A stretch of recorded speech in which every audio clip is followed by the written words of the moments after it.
सिय लखन जय विधि सुख लयहि, सोई रघुनाथ करहि सोई कयहि। कयहि पुरातन कथा कहानी, सुनहि लखन सिय अति सुख मानी।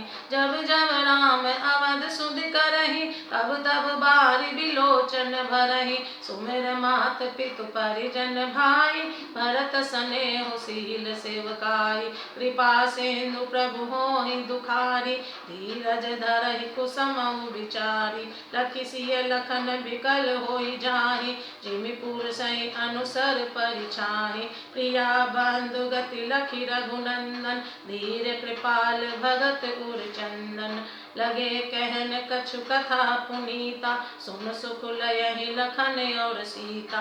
राम लखन सीता सहित सोहत परन निकेत, जिमि बासव बस अमरपुर सचि जयंत समेत।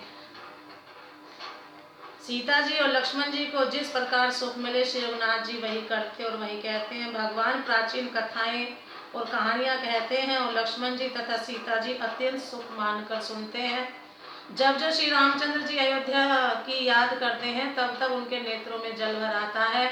माता पिता कुटुंबियों और भाइयों तथा भरत के प्रेमशील और सेवा भाव को याद कर कृपा के समुद्र प्रभु श्री रामचंद्र जी दुखी हो जाते हैं, किंतु फिर कुछ समय समझकर धीरज धारण कर लेते हैं। श्री रामचंद्र जी को दुखी देखकर सीता जी और लक्ष्मण जी भी व्याकुल हो जाते हैं। जैसे किसी मनुष्य की परछाई उस मनुष्य के समान ही चेष्टा करती है।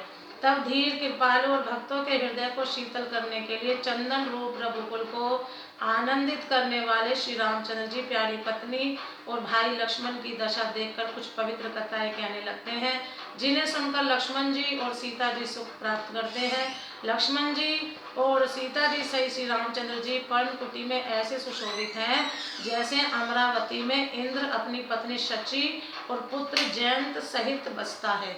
जो वही प्रभु सिय लख नहीं कैसे, पलक बिलोचन गोलक जैसे। से वही लखन सिय रघुबीर, जिमि अविवेकी पुरुष शरीर। एहि विधि प्रभु वन बसहि सुखारी, खग मृग सुर तापस हितकारी। कयहु राम बन गवन सुहावा, सुनहु सुमंत्र अवध जिमि आवा।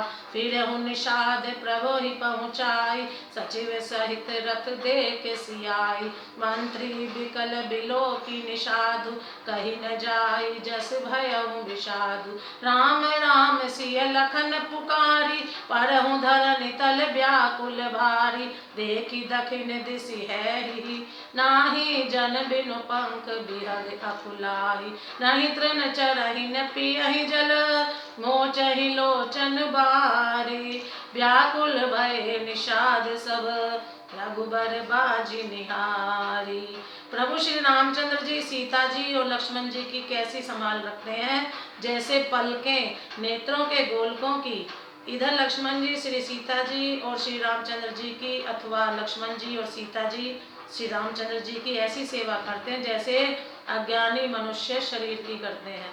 पक्षी पशु देवता और तपस्वियों के हितकारी प्रभु इस प्रकार सुख पूर्वक वन में निवास कर रहे हैं। तुलसीदास जी कहते हैं, मैंने श्री रामचंद्र जी का सुंदर वन गमन कहा, अब जिस तरह सुमंत्र अयोध्या में आए वह कथा सुनो।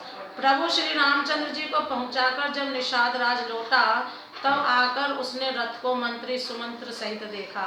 मंत्री को व्याकुल देखकर निषाद को जैसा दुख हुआ वह कहा नहीं जा सकता। निषाद को अकेले आया देखकर सुमंत्र हा राम हा सीते हा लक्ष्मण पुकारते हुए बहुत व्याकुल होकर धरती पर गिर पड़े।